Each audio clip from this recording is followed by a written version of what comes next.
اس لیے اللہ کا قرآن کہتا ہے سارا جہان بے وفا، اولاد بے وفا، مال بے وفا، کوٹھی بے وفا، بنگلہ بے وفا، اللہ کا قرآن کہتا ہے میں وفادار ہوں۔ او اللہ والے، اگر تو رات کو سوتے وقت آیت الکرسی کہتی ہے 3 مرتبہ پڑھ کر اپنے دروازے پہ پھونک دیا کرے۔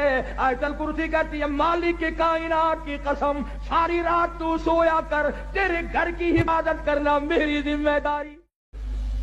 جناب فاطمہ الزہرا رضی اللہ تعالیٰ عنہا کے مکان پر کالی کملی والے تشریف لائے، دروازے پہ کھڑے ہو کر فرمایا لگتے جگر میں اندر آیا چاہتا ہوں۔ اندر سے آواز آئی ابا آپ اندر تشریف لانے سے پہلے اپنی چادر اندر پھینک دیں۔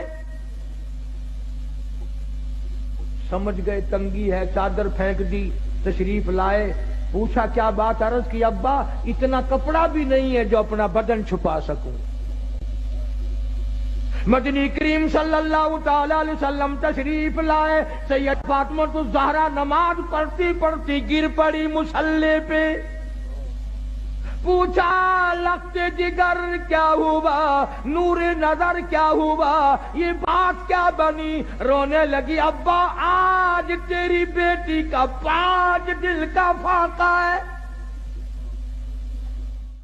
ارشاد فرمایا مدنی کریم صلی اللہ تعالی علیہ وسلم نے لوگوں اس وقت اپنے آپ کو بچانا، اپنے دین کو بچانا، اپنے ایمان کو بچانا۔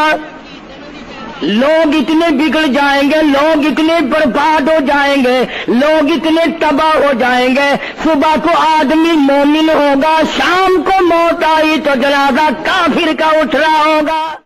فرمایا لہم قلوب لا یفقہون بہا، اللہ پاک جل شانہ فرماتے ہیں جس کا دل قرآن کریم سمجھنے کا عادی نہیں، لہم قلوب لا یفقہون بہا، جس کا دل قرآن سمجھنے کے لیے تیار نہیں، وَلَهُمْ أَعْيُنٌ لَا يُبْصِرُونَ بِهَا، جس کا کان